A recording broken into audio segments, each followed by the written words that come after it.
नमस्कार दोस्तों, मैं तेजवीर सिंह चौहान आप सभी का स्वागत करता हूं एक बार फिर से आपके अपने चैनल, आपके अपने परिवार सफलतागंज पर। तो साथियों, कैसे हैं आप सभी?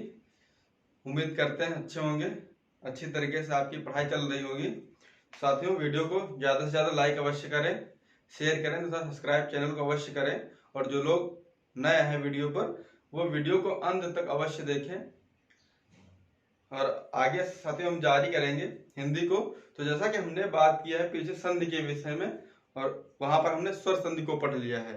स्वर संधि पढ़ने के पश्चात आगे हम बढ़ते हैं। तो जैसा कि हमने डिस्कशन किया है पहले वर्णमाला को और उसके पश्चात संधि को, तो साथियों उसका एक क्रम हम लेकर के चल रहे हैं। जैसे अगर बात की जाती है वर्णमाला की, तो साथियों वर्णमाला में क्या होता है, वर्णों का संग्रह होता है।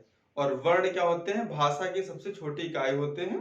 और सबसे छोटी इकाइयां मिलकर क्या करती हैं, एक शब्द का निर्माण करती हैं। जैसे कि वर्ण मिलने के पश्चात क्या होता है, संधि हो गई, और संधि क्या होता है, एक शब्द शब्द बन जाती है। और फिर आगे जो चैप्टर होगा वो शब्दों का वर्गीकरण होगा कि किस तरीके से शब्द बनकर तैयार होते हैं, तो उनका वर्गीकरण हम किस तरीके से करेंगे साथियों। तो इसको हम आगे कंटिन्यू करते हैं। और ज्यादा से ज्यादा वीडियो को लाइक करें, शेयर करें, सब्सक्राइब अवश्य करें साथियों। जैसा कि साथियों हम बात करने जा रहे हैं शब्द के विषय में। शब्द के विषय में हम बात करने जा रहे हैं साथियों। तो जैसे कि अभी तक आपने पीछे देखा संधियों में, जैसे संधियों हम लिखते थे क्या साथियों, परम धन आत्मा। इस तरीके से लिखने के पश्चात इसका जो संधि निर्माण होता था वो साथियों होता था परमात्मा। इस तरीके से होता था, तो एक ये शब्द बन जा रहा था।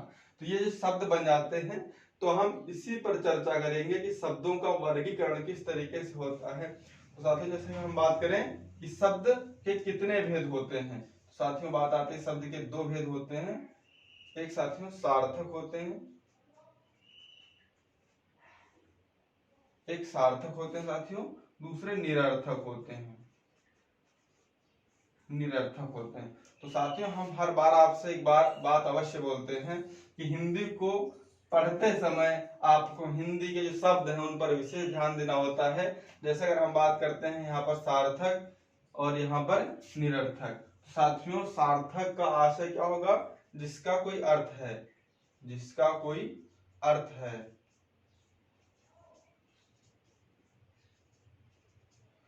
और यहां बात करें हम, तो ये क्या होगा, निरर्थक, यानी कि बिना अर्थ के।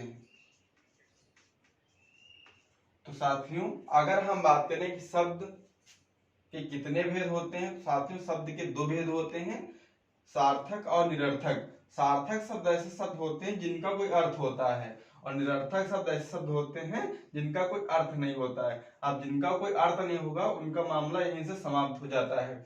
फिर आगे हम बढ़ते हैं सार्थक शब्दों की तरफ। तो साथियों जो सार्थक शब्द होते हैं, अब इनको कितने भागों में विभाजित किया गया है। जैसे पूछेगा शब्द कितने प्रकार के होंगे, दो प्रकार के होंगे साथियों।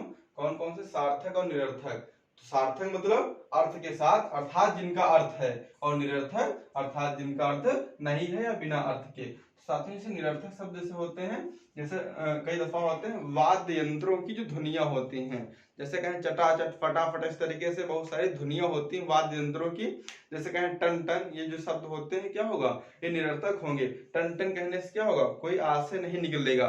परंतु क्या होगा, कभी कभी जो निरर्थक शब्द होते हैं जब वो किसी वाक्य में प्रयोग कर लिए जाते हैं तब वो सार्थक हो जाते हैं। जिससे कहा जाता है कि घड़ी टन टन चल रही है, तो फिर क्या हो जाता है, फिर जो टन टन शब्द होगा वो सार्थक हो जाता है। और जब पर्सनली या स्वतंत्र रूप से टन टन लिखा जाएगा साथियों क्या होगा, वो निरर्थक होगा। जैसे चटाचट, फटाफट, टन, भट्ट, इस तरीके से बहुत सारे शब्द होंगे जिनका कोई अर्थ ही नहीं होगा, तो वो साथियों क्या हो जाते हैं, निरर्थक हो जाते हैं। और कई दफा साथियों क्या होता है कि निरर्थक जो शब्द होते हैं वो सार्थक शब्दों के साथ भी प्रयोग में लाए जाते हैं। जैसे क्या होता है, खाना वाना, जैसे लिखा जाता है खाना वाना, खाना वाना, चलना फिरना। तो यहाँ पर जैसे खाना है, ये क्या है साथियों, सार्थक शब्द है, और उसके पश्चात इसके साथ आया हुआ वाना शब्द क्या होगा, निरर्थक होगा। जैसे साथियों लिखा जाता है चलना फिरना, अब चलना क्या होगा, चलना तो साथियों सार्थक होगा, परंतु जो फिरना होगा वो निरर्थक की तरीके से कार्य करेगा। तो आप बताएंगे क्या शब्द के दो भेद होते हैं, सार्थक और निरर्थक। निरर्थक ऐसे शब्द होते हैं जिनका कोई अर्थ नहीं होता है। और कभी कभी आपसे पूछ सकता है कि बताइए कि खाना वाना में कौन सा सार्थक है, कौन सा निरर्थक है। तो खाना क्या होगा, सार्थक होगा, चलना सार्थक होगा, और इधर वाना और फिरना निरर्थक होंगे। और ये निरर्थक शब्द है ये सार्थक शब्दों के साथ आए हुए हैं। तो खैर इसका मामला यही समाप्त होता है। आगे बढ़ते हैं साथियों सार्थक शब्दों की तरफ। तो सार्थक शब्दों का जो वर्गीकरण है वो 4 भागों में हुआ है। एक साथियों हो जाता है जो सार्थक शब्द होते हैं वो बनावट के आधार पर होते हैं।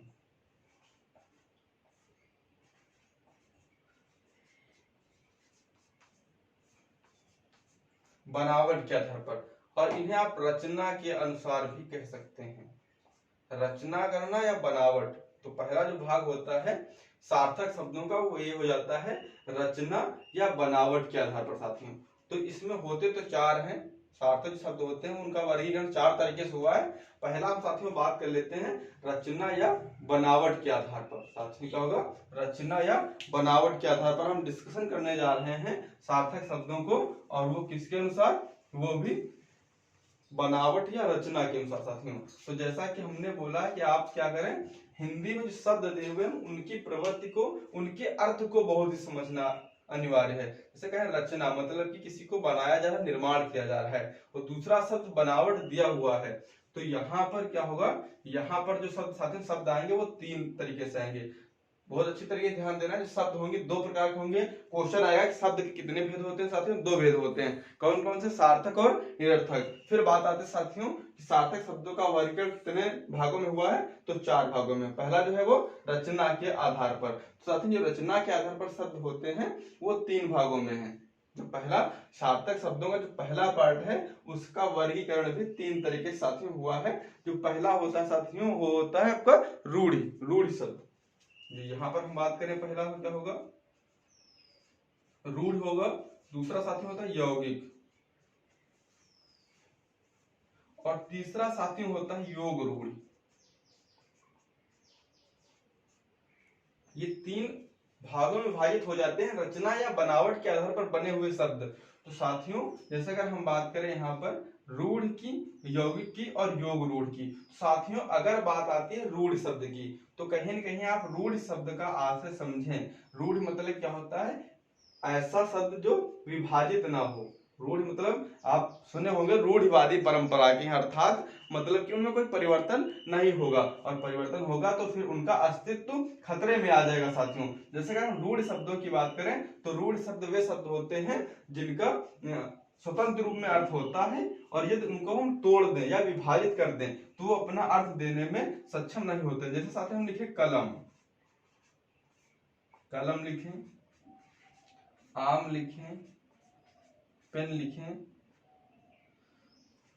कागज लिखें। तो ये ऐसे शब्द हैं जब इनको हम पूरी तरीके से लिख रहे हैं तो उसी रूप में अपना अर्थ दे पा रहे हैं। अगर इनमें हम कहें 2 भागों में विभाजित कर लें तो फिर ये क्या होगा, अपना अर्थ देने में सक्षम नहीं होंगे। जैसे अगर कुछ भी इसमें इसको अलग कर लें, इसको 2 भागों में कर लें, एक को का दूसरे को लब, तो फिर ये दोनों जो होंगे अलग अलग, ये अपना अर्थ देने में सक्षम नहीं होंगे। उसी तरीके से आम होगा, पेन होगा या कागज होगा। मतलब कि आप कह सकते हैं एक ऐसा शब्द जो अपने आप में अपना अर्थ दे रहा हो, स्वतंत्र रूप से अपना अर्थ दे रहा हो। यदि उसको टुकड़ों में विभाजित किया जाए, यदि उसको तोड़ा जाए तो फिर क्या होगा, वो अपना अर्थ देने में सक्षम नहीं रह जाएगा, रूढ़ कहलाएगा। रूढ़ मतलब जैसे हैं उनकी प्रवृत्ति वैसी ही होगी, उसी रूप में अपना अर्थ देने में सक्षम है। अगर उसमें कुछ भी किया गया, तोड़ा गया उसको, तो वो अपना अर्थ नहीं दे पाएंगे। तो ये रूढ़िवादी हो जाते हैं, या आप कह सकते हैं रूढ़ मतलब कि इनमें कोई परिवर्तन नहीं होगा, अपने आप में स्वतंत्र अर्थ देने में ये सक्षम होते हैं। अगर हम बात करें साथियों यौगिक शब्दों की, तो जो यौगिक शब्द होते हैं कहीं कहीं आप शब्द को समझ पा रहे होंगे। यौगिक का आशय क्या है, योग से बने होना। यौगिक का आशय है योग से बने होना। विशेष ध्यान देना है रचना या बनावट के आधार पर, रूढ़, यौगिक और योग रूढ़। तो यौगिक का आशय है कि 2 शब्दों का समन्वय या 2 शब्दों का मिलन। जैसे अगर हम बात करें साथियों विद्यालय, अगर साथियों विद्यालय लिखा जाता है तो कहीं न कहीं क्या हो रहा है इसमें, विद्या प्लस आलय। अगर इसको हम अलग कर दें साथियों, विद्या धन क्या हो जाएगा, आलय हो जाएगा। और विद्या का भी अर्थ होगा और आलय का भी अर्थ होगा, विद्या प्लस आलय। जैसे साथियों हम बात करें पंचवर्षीय, पंचवर्षीय तो पंच का आशय क्या है, पांच, और वर्षीय मतलब वर्ष, पंचवर्षीय योजना। उसी तरीके से अगर हम बात करें साथियों विद्यार्थी, तो विद्यार्थी में क्या हो रहा है, विद्या धन अर्थी मतलब विद्या को ग्रहण करने वाला। तो साथियों क्या हो रहा है, विद्या भी अपना जो पहला शब्द है ये भी अपना अर्थ दे रहा है और ये भी साथियों अपना अर्थ दे रहा है। जैसे कहें हम शिवालय, तो शिव प्लस आलय अर्थात शिव का घर। इस तरीके से क्या होगा, ऐसे शब्द जो दो शब्दों से मिलकर बने हुए हैं और अपना अर्थ दे रहे हैं और इनको विभाजित किया जाए तो जो दो शब्दों से मिलकर बने हैं वो भी अपना स्वतंत्र रूप से अर्थ दे सकते हैं। जैसे हमने किया विद्यार्थी, तो विद्या का भी अर्थ है, अर्थी का भी अर्थ है। अगर इसको मिला दें तब भी क्या होगा, तब भी वही अर्थ होगा। मतलब कि विशेष ध्यान ये देना है कि जो यौगिक शब्द हैं ये क्या है, ये दो शब्दों से मिलकर बने हैं। यदि उनके शब्दों को अलग कर दिया जाए दोनों को, तो उन दोनों शब्दों के अर्थों को मिलाया जाए तब भी वही अर्थ निकलेगा, और सिंगल अगर इसका निकाला जाए तब भी क्या होगा, तब भी वही अर्थ देगा।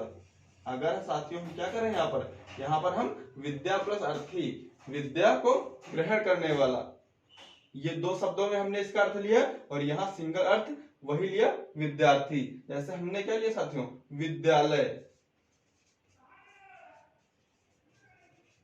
जैसे हमने विद्यालय, साथियों विद्या इसका भी अर्थ है, विद्या मतलब ज्ञान और आलय मतलब विद्या का घर। साथियों अगर हम इसको अलग लिखें विद्यालय तब भी क्या होगा, तब भी आप इसका अर्थ वही समझेंगे। जैसे हम बात करें पंचवर्षीय, साथियों पंच मतलब आप 5 समझेंगे, वर्षीय मतलब वर्ष समझेंगे। तो चाहे इसको हम एक में लिखें या मिला करके लिखें, अर्थ क्या होगा, अर्थ वही होगा। दोनों भागों को विभाजित करने के पश्चात भी सेम अर्थ दे रहे होंगे तो साथियों क्या कहलाएंगे, यौगिक कहलाएंगे। उसके पश्चात बात आती है साथियों योग रूढ़ की। तो योग रूढ़ शब्द साथियों क्या होते हैं, तो यहाँ पर आप समझ पा रहे हैं रूढ़ और योग।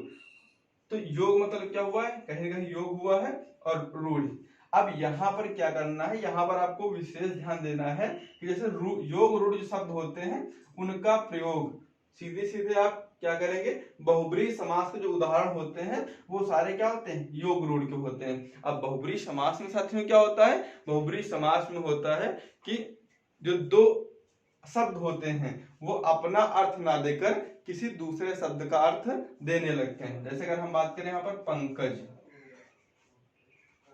यहाँ पर साथियों एक शब्द लिखते हैं पंकज, तो यहाँ पर अगर हम इसके देखें कि कितने शब्द हैं इसमें साथियों, तो पंकज जो है वो दो शब्दों से मिलकर बना हुआ है, पंक प्लस जा।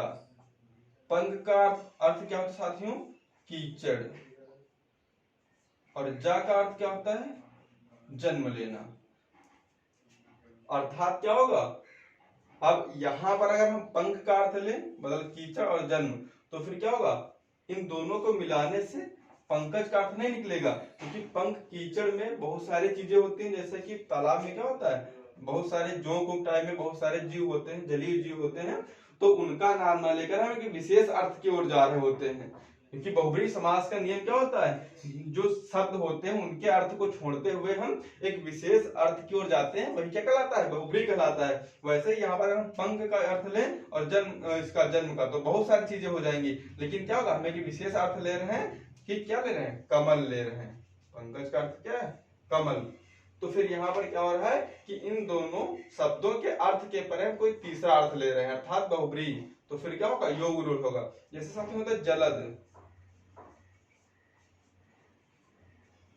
जलद, तो यहां पर अब क्या होगा, जलद ले जलज ले, जलज ले, तो फिर क्या होगा, जल मतलब जल अर्थात पानी, जा मतलब जन्म लेना, अर्थात जो पानी में जन्म लेता है। अगर हम पानी और जन्म लेने का अर्थ लें तो फिर क्या होगा, पानी में बहुत सारी चीजें जन्म लेती हैं, लेकिन यहाँ पर क्या होगा, यहाँ भी क्या आएगा साथियों, कमल ही आएगा। जैसे अगर हम बात करें जलद ले, अगर हम एक शब्द लेते हैं जलद, तो फिर यहाँ भी क्या होगा, जल, दा मतलब क्या होगा, बादल हो जाएगा। मतलब अर्थात या कह सकते हैं जल, और जहां से जल निकलता है या मिलता है हमें, तो फिर जलद क्या हो जाएगा, जल, और दा लगने से क्या हो जाता है साथियों, बादल हो गया। तो इस तरीके से क्या हो जाएगा, यहाँ पर अगर हम बात करें तो आप देख पा रहे हैं कि हम इन दोनों शब्दों के अर्थ को नहीं ले रहे हैं, अर्थात इसके अलग एक विशेष अर्थ ले रहे हैं। तो वहां पर क्या हो जाएगा, योग रूढ़ हो जाएगा।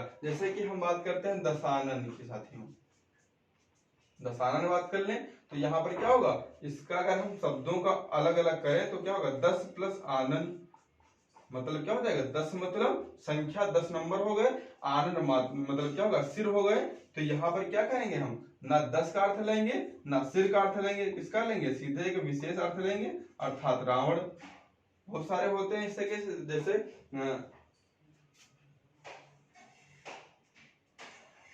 जैसे हम लेते हैं साथ में वीणा पाणी, वीणा पाणी। तो वीणा पाणी में क्या हो रहा होता है, वीणा, वीणा मतलब क्या होगा, वीणा मतलब कि वाद्य यंत्र, और पाणी मतलब हाथ। तो क्या वीणा हाथ, ऐसा कुछ नहीं होगा, तो हम वीणा पाणी लिखते हैं, अर्थात क्या लिखते हैं हम, सरस्वती। अर्थात एक तीसरे अर्थ की ओर हम चले जाते हैं, तो फिर क्या हो जाएगा, वीणा पाण। इन दोनों शब्दों का अर्थ हमने नहीं लिया, एक तीसरे अर्थ की ओर हम निकल जाते हैं साथियों। तो ये क्या हो जाते हैं, ये हो जाते हैं साथियों आपके योग रूढ़। तो साथियों क्या हुआ कि सार्थक जो शब्द होते हैं उनका वर्गीकरण 4 भागों में हुआ है, रचना या बनावट के आधार पर। जो पहला भाग होता है, तो ये जो बनावट के अनुसार होते हैं या रचना के अनुसार होते हैं, ये 3 भागों में होते हैं, रूढ़ शब्द, यौगिक और योग रूढ़। तो रूढ़ क्या है, जो अपने आप में स्वतंत्र रूप में अपना अर्थ दे सकते हैं, रूढ़ शब्द कहलाते हैं। और साथ ही यौगिक शब्द होते हैं, वो क्या होते हैं, योग से मिले होते हैं, और जो जो इनका अर्थ होता है, जो इनका अलग करने पर अर्थ दे रहे होते हैं, वही इनका मिलाने पर भी अर्थ होता है। जैसे हमने यहाँ पर बात की विद्या प्लस अर्थी, विद्या एक अलग शब्द है, अर्थी अलग शब्द है, इनके अर्थ को मिला लें और जो मिलाने के पश्चात शब्द लिखे उसके अर्थ को मिला लें, तो अर्थ क्या होगा, सेम ही होगा। लेकिन क्या होगा, योग रूढ़ में साथियों ऐसा नहीं होगा, क्योंकि यहाँ पर क्या होगा, यहाँ पर जो दोनों शब्द होते हैं विभाजन करने के पश्चात उनके अर्थ अलग होते हैं, और हम एक विशेष अर्थ को लेते हैं। अर्थात बहुब्रीहि समास के जितने भी उदाहरण होते हैं वो योग रूढ़ होते हैं, वो क्या होंगे, योग रूढ़ होंगे। जैसे कोई शब्द आपको दे देता है, पूछेगा बताइए निम्न में से रूढ़ है, यौगिक है या योग रूढ़ है, तो फिर जैसे यहाँ पर विद्यालय दे दिया, आप समझ जाएंगे क्या है, यौगिक है, क्योंकि विद्या का भी अर्थ है और आलय का भी अर्थ है। तो दोनों को मिला के लिखें या अलग अलग लिखें, अर्थ क्या होगा, वही होगा। अब जैसे बहुब्रीहि समास से कोई भी उदाहरण आए, पूछे कौन सा शब्द होगा, तो आप बताएंगे योग रूढ़ होगा। और बाकी जैसे कोई सिंपल दिया हो, अर्थात उसको हम अलग कर रहे हैं, तो फिर वो कोई अर्थ नहीं दे रहा है, अर्थात क्या होगा वो, अर्थात वो रूढ़ शब्द होगा। तो ये आशा करते हैं बहुत अच्छे तरीके से आप समझ चुके होंगे कि बनावट या रचना के आधार पर शब्दों का वर्गीकरण आप समझ चुके होंगे। यहाँ पर रचना से भी शब्द देता है कि रचना के आधार पर शब्द कितने प्रकार के होते हैं, तो आप बताएंगे रचना के अनुसार शब्द 3 प्रकार के होते हैं, और बनावट के अनुसार पूछ सकता है तो भी आप बताएंगे 3 प्रकार के होते हैं, रूढ़, यौगिक और योग रूढ़, रूढ़, यौगिक और योग रूढ़। तो आशा करते हैं ये बहुत अच्छी तरीके से समझ में आ चुके होंगे आपके। हम बात करते हैं इसके दूसरे भाग पर, इसको साथ ही हम रफ कर देते हैं।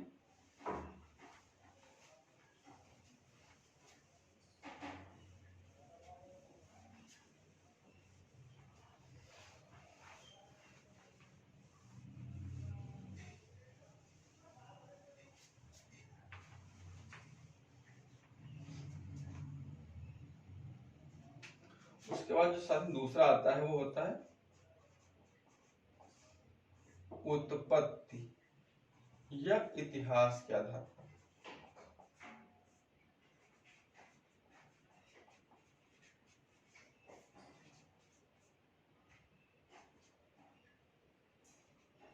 यहाँ साथियों जो बात आती है उत्पत्ति या इतिहास के आधार पर शब्द कितने प्रकार के होते हैं, तो यहाँ पर आपने जो देखा ये 3 प्रकार के थे, और यहाँ पर साथियों होंगे 4 प्रकार के।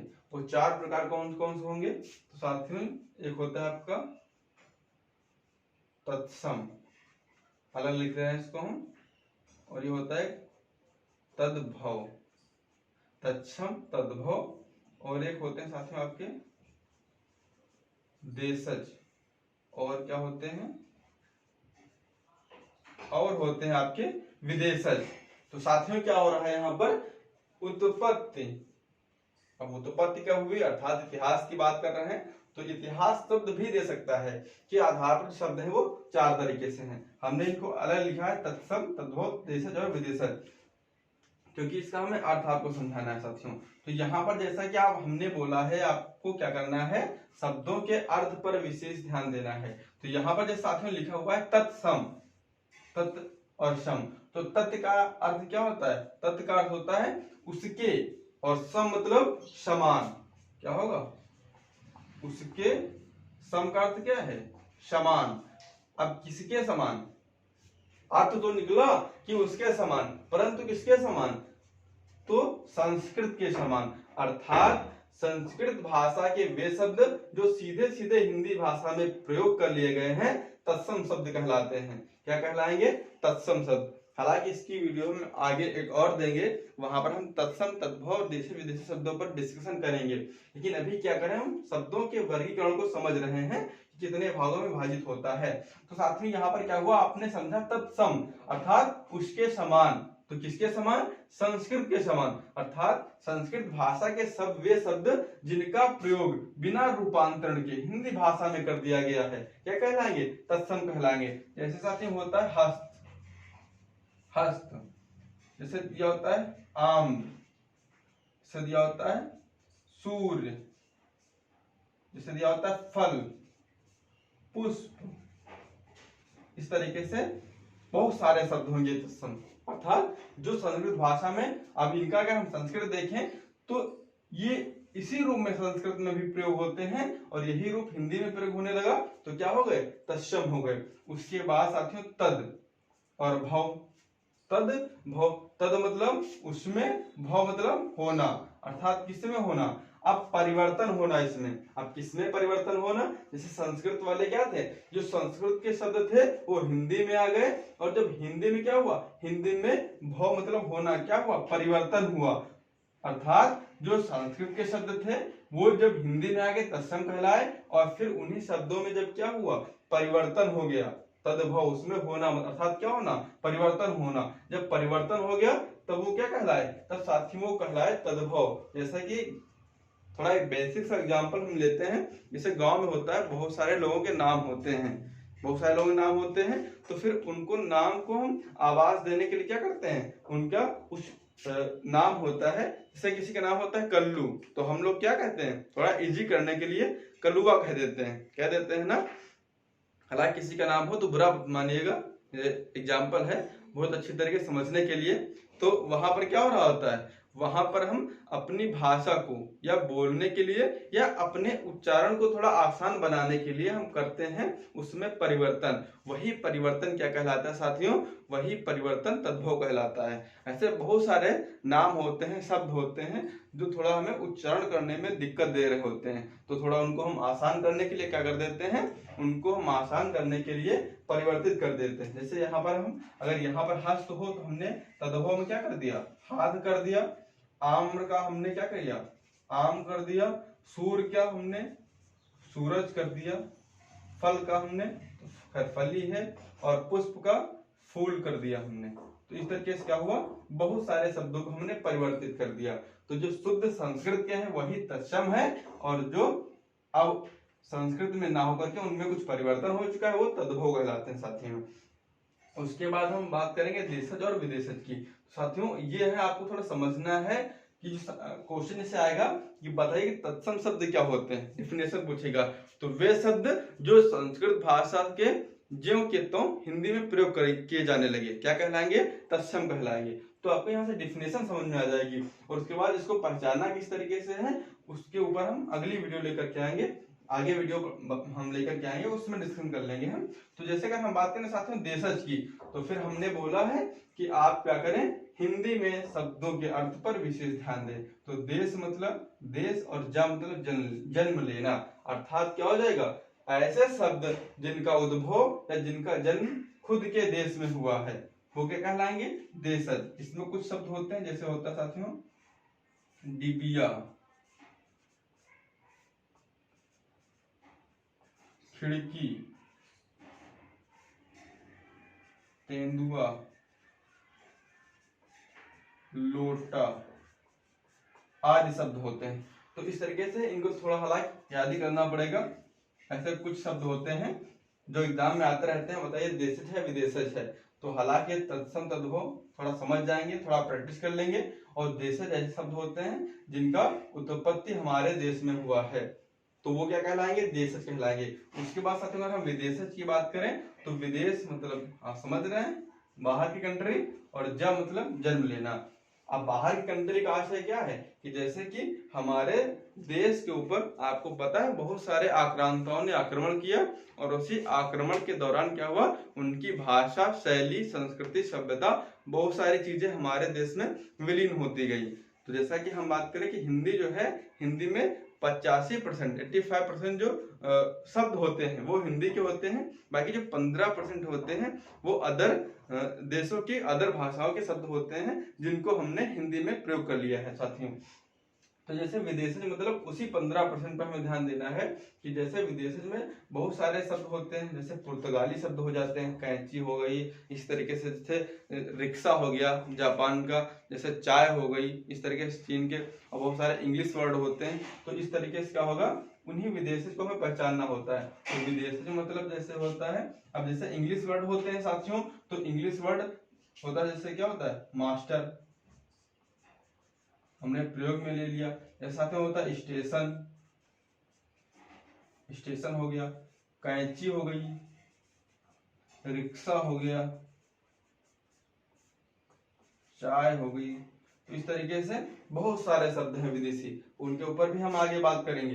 तो ये क्या हो जाता है, इस तरीके से आपको थोड़ा समझना आ जाएगा कि क्या है, तत्सम कौन से होंगे जो संस्कृत से लिए गए हैं, और तद्भव क्या है जो हिंदी में आ चुके थे परंतु उनको हमने उच्चारण को आसान करने के लिए उनमें परिवर्तन कर दिया है, कल्लू को हमने कलुआ कर दिया है। तो वहां पर क्या हो रहा है साथियों, वहां तद्भव हो जा रहे हैं। उसके बाद देशज ऐसे शब्द जिनकी उत्पत्ति हमारे देश से हुई है, अर्थात जिसका हमें पता नहीं लगा कि वो संस्कृत के हैं या विदेशज हैं, अर्थात फिर वो क्या हुए, फिर उनकी उत्पत्ति ऐसा ही माने कि हमारे देश में हुई, तो वो क्या कहलाएंगे, देशज कहलाएंगे। उसके बाद विदेशज मतलब कि जो पुर्तगाली हैं, फारसी हैं, इंग्लिश हैं, पुर्तगाली हैं, जापानी हैं, वो शब्द क्या है, विदेशज हैं। हालांकि हमारी हिंदी भाषा में सर्वाधिक जो विदेशज शब्द हैं वो फारसी भाषा के होते हैं साथियों, क्या होते हैं, फारसी भाषा के होते हैं। और इस तरीके से क्या होता है, ये 4 हो जाते हैं। और इसी के तहत एक पढ़ते हैं विशेष संकर शब्द, एक पढ़ते हैं संकर शब्द। साथियों संकर शब्द में क्या होता है, संकर शब्द का आशय क्या होता है कि जो मिलकर के बने होते हैं, जो क्या होते हैं कि दो भाषाओं से मिलकर के बने होते हैं। संकर का आशय क्या होगा, दो भाषाओं से मिलकर बने हुए शब्द क्या कहलाते हैं साथियों, संकर शब्द कहलाते हैं। जैसे साथियों दिया होता है छायादार, छायादार, तो छाया क्या होगा, संस्कृत का शब्द होगा, और दार क्या होगा, अदर लैंग्वेज का शब्द होगा। जैसे साथियों दिया होता है आपका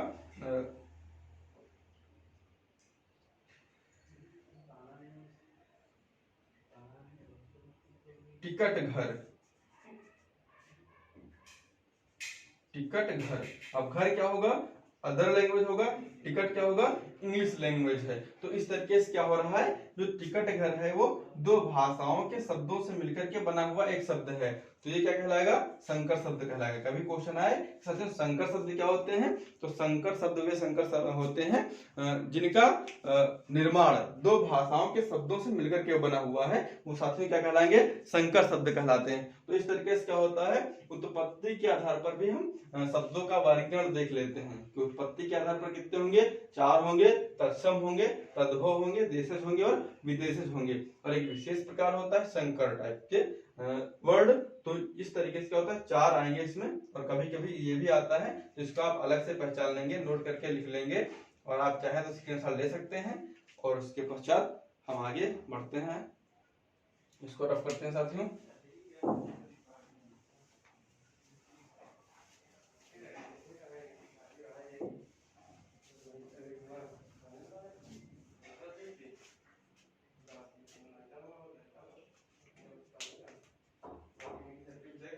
ये हो जाता है यहाँ पर। उसके बाद तीसरा पार्ट होता है साथियों, तीसरे पार्ट में होता है अर्थ के आधार पर।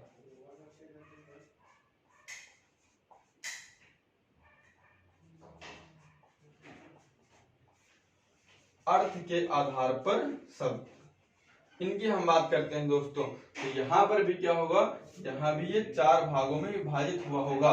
हम रचना के अनुसार बात कर चुके हैं, रचना बनावट सेम चीज है, उत्पत्ति इतिहास सेम चीज है अर्थ के अनुसार। तो हालांकि आपको विशेष ध्यान देना है इन सबके ऊपर, बहुत ज्यादा क्वेश्चन यहाँ से पुटअप होते हैं और यहीं से क्या होता है, यहीं से हिंदी गद्य का निर्माण होता है। क्योंकि हमने अभी वर्ण पढ़े थे, वर्णमाला पढ़ा, तो वहां पर वर्ण ही हुए, उसके पश्चात जब वर्णों को मिलाया तो संधि हो गई और संधियों के पश्चात किस तरीके शब्द बन है। जैसे आप यहाँ पर पढ़ेंगे योग रूढ़, ये पढ़ लिया आपने।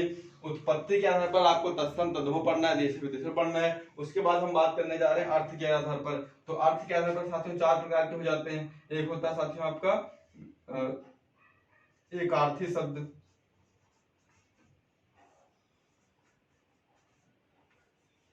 एक हो जाता है आपका एकार्थी, और दूसरा साथियों हो जाता है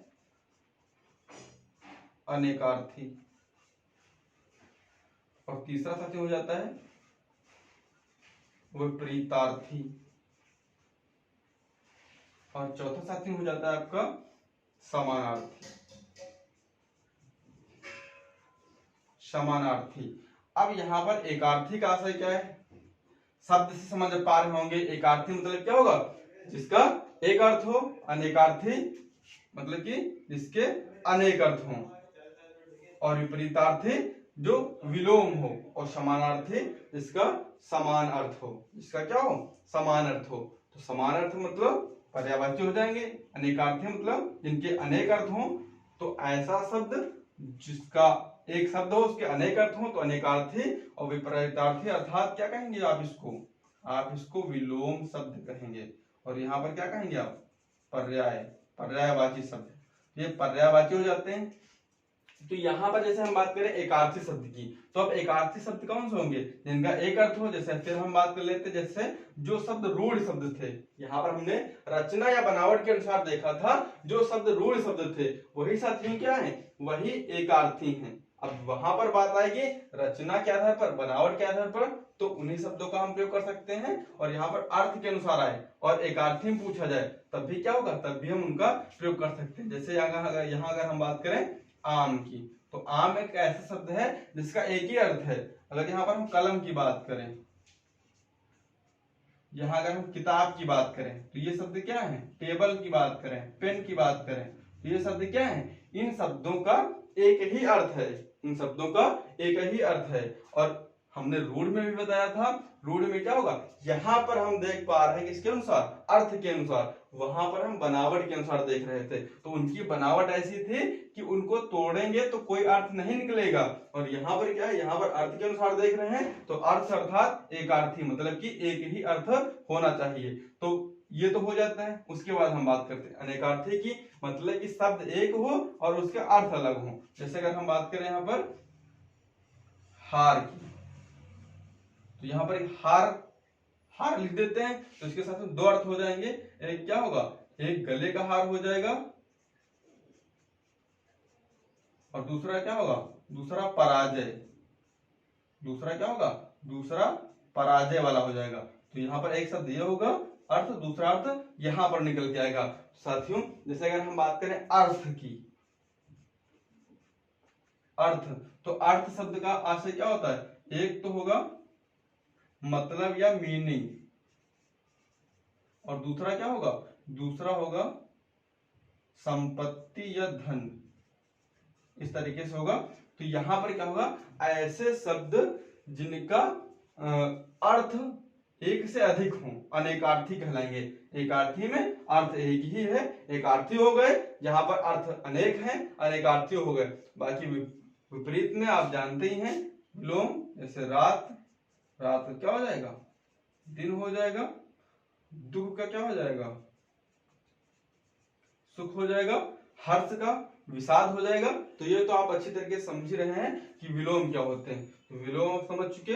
उसके बाद हम बात करें समानार्थी। समानार्थी अर्थात पर्यायवाची। जैसे गंगा लें तो गंगा, भागीरथी, सुरसरी, इस तरीके से बहुत सारे हो जाएंगे। यमुना लें, चंद्रमा का लें, सूर्य का लें, तो ये क्या होंगे, ये समानार्थी अर्थात पर्यायवाची शब्द हैं। तो ये अर्थ के अनुसार आप समझ चुके हैं। हालांकि अभी क्या हो रहा है, आप वर्ग शब्दों के वर्गीकरण को देख रहे हैं। इसके बाद आपको ये बहुत अच्छे तरीके से समझ में आना चाहिए और पढ़ना भी है आपको, क्योंकि क्या हो रहा है, हिंदी गद्य का जो नींव है वो यहीं से रखी जा रही है। क्योंकि आपने वर्णमाला पढ़ा है, वहां पर आपने वर्णों को समझा है और फिर वर्णों को मिलाना समझा है, अर्थात वर्णों को मिलाने के पश्चात शब्द को बनाना समझा है, और वही शब्द यहाँ पर आ रहे हैं। तो शब्दों का वर्गीकरण किस तरीके से हो रहा है उसको आपको समझ लेना है, और फिर अर्थात ये कह सकते हैं कि सिलेबस का जो निर्धारण हो रहा है वो यहीं से हो रहा है।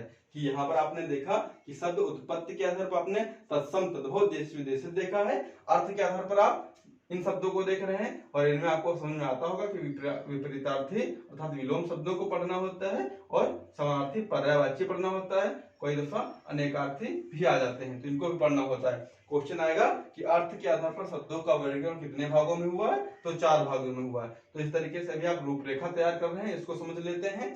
क्वेश्चन इतना आता है तो आप कर ले जाएंगे। हालांकि इसके अंदर की बात आपको रटना है, याद करना है, आगे हम बात करेंगे इसके विषय में। और उसके बाद साथियों यहाँ पर चौथा पार्ट होता है, ये चौथा साथियों होता है, ये होता है आपका रूपांतर के आधार पर, रूपांतर या विकार के आधार पर, ये बहुत महत्वपूर्ण हो जाता है।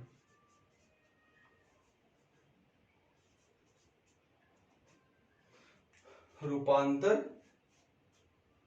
या विकार के आधार पर, तो इसको हम रफ करते हैं, आगे हम इसके विषय में बात कर लेते हैं।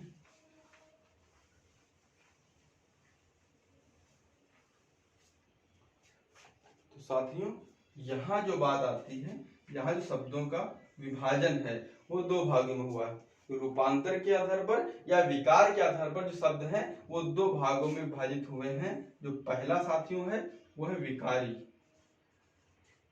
विकारी शब्द, और दूसरे जो है साथियों वो है अविकारी शब्द। साथियों वीडियो को अंत तक अवश्य देखिएगा, यहीं से आपकी पूरी हिंदी का सिलेबस कवर हो रहा है। आपको पता चल जाएगा किस तरीके से क्या होता है, कहाँ से हमें कितना पढ़ना होता है। और अगर इसको आप अंत तक नहीं देखेंगे तो फिर आप वही हो जाएगा कि समुद्र में पहुंच जाएंगे और आपको किनारा नहीं पता होगा कहाँ जाना है। तो जो ये है, यहाँ से आप ये क्लास पूरी आप अच्छी तरीके से समझेंगे, देखेंगे, वीडियो को अंत तक देखेंगे तो क्या होगा, आपको समझ में आ जाएगा कि हमारा सिलेबस कितना होता है, कहाँ से होता है। साथियों यहीं पर क्या हो रहा है, हमने जैसे हर बार हम बोल रहे हैं क्या हो रहा है, शब्द शब्द क्या हुए, वर्णमाला पढ़ने के बाद संधि की, संधि के पश्चात क्या हुआ, शब्दों का निर्माण हुआ, और वो शब्द क्या कर रहे हैं, किस तरीके से विभाजित हो रहे हैं और कितने हैं, उन चीज को हमें देखना है। और वहीं से क्या होगा, हिंदी की जो है सिलेबस उसका आपका निर्धारण यहीं से हो रहा है। जैसे अगर हम बात करें यहाँ पर रूपांतरण या विकार के अनुसार, तो विकार शब्द कहाँ से होता है साथियों, परिवर्तन से, अर्थात कह सकते हैं रूपांतरण, आप समझ रहे हैं रूपांतरण का मतलब क्या है, परिवर्तन, और विकार भी परिवर्तन है। तो परिवर्तन के आधार पर शब्द 2 प्रकार के होते हैं, एक विकारी और दूसरे अविकारी। अविकारी मतलब जो परिवर्तित हो जाते हैं, विकारी अर्थात जो परिवर्तित हो जाते हैं। और किसके अनुसार परिवर्तित होते हैं, विकारी शब्द लिंग वचन कारक, इन सब चीजों को देखते हुए यदि इनमें परिवर्तन हो रहा होता है तो वो विकारी कहलाते हैं, और यदि लिंग वचन कारक के अनुसार परिवर्तन ना हो तो वो अविकारी कहलाते हैं। अब विकारी शब्दों के तहत कौन से शब्द आते हैं, तो यहाँ पर साथियों 4 शब्द आते हैं। जैसे अगर हम बात करें संज्ञा, सर्वनाम,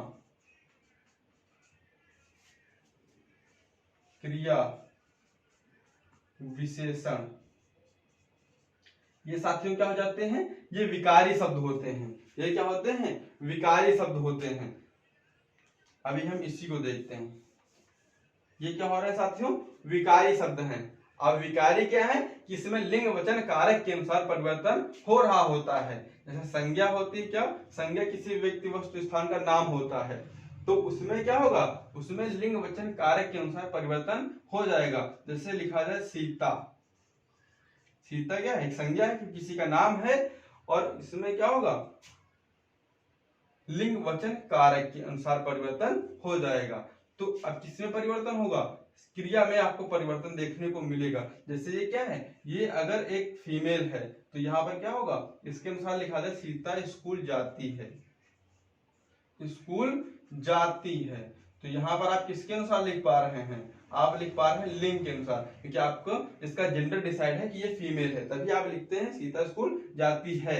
अगर यहाँ पर लिखा होता राम तो फिर क्या करते आप, राम, तो यहाँ पर क्या करना पड़ता है, स्कूल जाता है, अर्थात लिंग वचन कारक के अनुसार संज्ञा में परिवर्तन होता है। जैसे अगर हम बात करें सर्वनाम की, तो सर्वनाम शब्दों में भी क्या होता है, लिंग वचन कारक के अनुसार परिवर्तन होता है। जैसे सर्वनाम क्या होते हैं, मैं, तुम, वह। जैसे वह विद्यालय जाता है, तो मतलब वचन क्या है, वचन एक है। जैसे कहा जाए वह विद्यालय जाता है। अब वचन शब्द का अर्थ क्या होता है, वचन का अर्थ होता है नंबर से, वचन का अर्थ होता है नंबर से, मतलब कि कितने लोग हैं।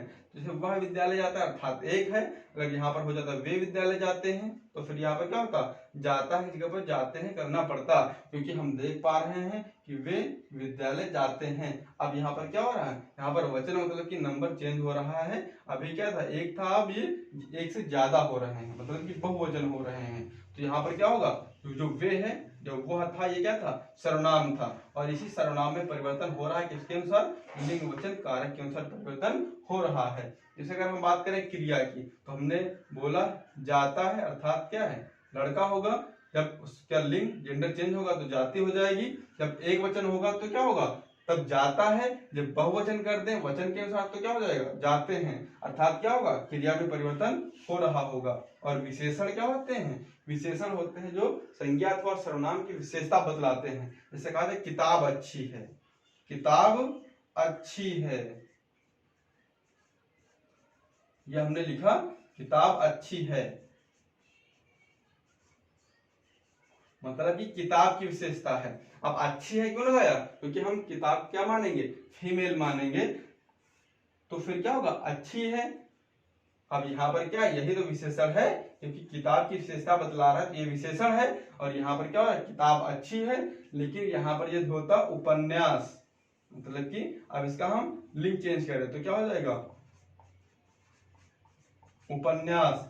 अब यहाँ पर क्या हो जाएगा, अच्छी की जगह अच्छा होगा, अर्थात क्या हो रहा है, लिंग वचन कारक के अनुसार इन शब्दों में परिवर्तन हो रहा होता है। तो ये क्या कहलाते हैं, ये विकारी शब्द कहलाते हैं। ये कितने होते हैं, चार होते हैं, संज्ञा सर्वनाम क्रिया विशेषण। अब जैसे क्वेश्चन आएगा, बताइए निम्न में से कौन सा विकारी नहीं है।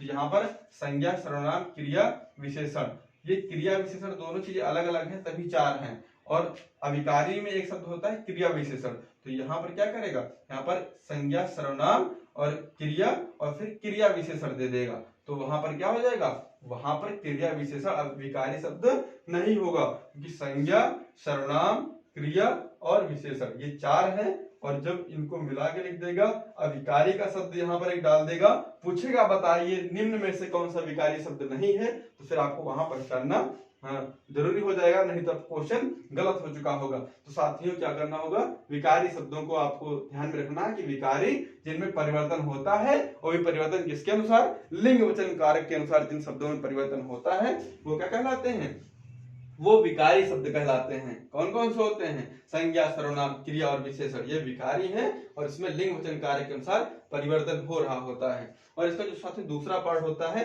अविकारी शब्द, कौन से होते हैं साथियों, अविकारी शब्द। अ मतलब आ उपसर्ग लग चुका है, और फिर क्या है, विकारी, अविकारी। तो यहाँ पर हम बात करें, आ उपसर्ग क्या कर रहा है, आ उपसर्ग एक निगेटिव अर्थ दे रहा है, अर्थात बता रहा है कि जिनमें परिवर्तन ना हो, जिनमें परिवर्तन ना हो, और किसके अनुसार, लिंग वचन कारक के अनुसार।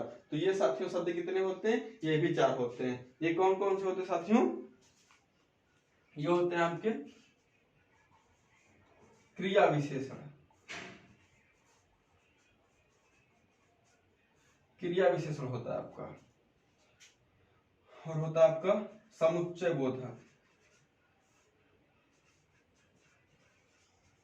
समुच्चय बोधक, और होता है आपका संबंध बोधक,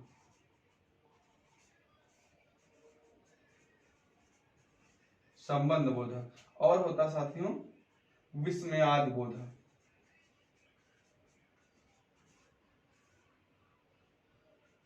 विस्मयादि बोधक। तो ये साथियों 4 शब्द हो जाते हैं। ये साथियों क्या हो जाते हैं, ये 4 शब्द हो जाते हैं, अर्थात क्रिया विशेषण। अर्थात शब्द क्या होंगे, जो क्रिया की विशेषता बतलाएंगे।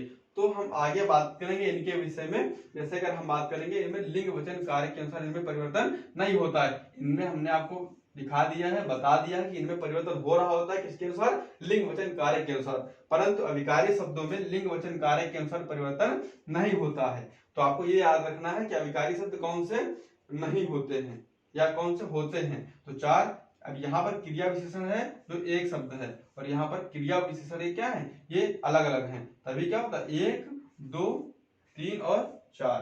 परंतु यहाँ पर क्या हो रहा है, यहाँ पर ये 1 है और समुच्चय बोधक 1 है, 2 हो जाते हैं, और ये आपका संबंध बोधक 3 हो जाते हैं, और ये विस्मयाद जो बोधक होता है वो साथियों 4 हो जाते हैं। तो इस तरीके से क्या होगा, शब्दों का वर्गीकरण आपका इस तरीके से समाप्त होता है। जैसे हमने यहाँ पर आपको बता दिया, संज्ञा, सर्वनाम, क्रिया विशेषण और फिर क्रिया विशेषण, समुच्चय बोधक, संबंध बोधक और विस्मयाद बोधक। तो इस तरीके से क्या होगा, आपकी समझ में आ रहा होगा कि हिंदी गद्य का मेन रूपरेखा है वो यही है। तो इस तरीके से क्या होगा, क्वेश्चन आएगा विकारी शब्द कौन से हैं, तो आप बताएंगे संज्ञा, सर्वनाम, क्रिया विशेषण। हालांकि ये तो नहीं पूछेगा निम्न में से कौन सा विकारी शब्द नहीं है। तो यहाँ पर क्या है, यहाँ पर क्रिया विशेषण अलग अलग है और यहाँ पर क्या है, एक ही है। इसको उठा करके यहाँ रख देगा, मतलब निम्न में से कौन सा विकारी शब्द नहीं है। तो आपको फिर पहचानना होगा कि संज्ञा, सर्वनाम, क्रिया विशेषण ये विकारी होते हैं और जो अदर होते हैं वो अविकारी होते हैं। तो इस तरीके से साथियों क्या होता है, आपका ये सेशन है आज का शब्दों के वर्गीकरण का, वो समाप्त होता है। आगे चर्चा करेंगे नेक्स्ट वीडियो में। तो साथियों वीडियो को अंत तक अवश्य देखिएगा और एक लाइक तो कम से कम अवश्य करिएगा, क्योंकि यही क्या होगा, मेरा उत्साह बढ़ाएगा। और इसी उत्साह को जारी रखने के लिए आप वीडियो को लाइक, शेयर, सब्सक्राइब अवश्य करें और ज्यादा से ज्यादा लोगों तक पहुंचाएं। धन्यवाद।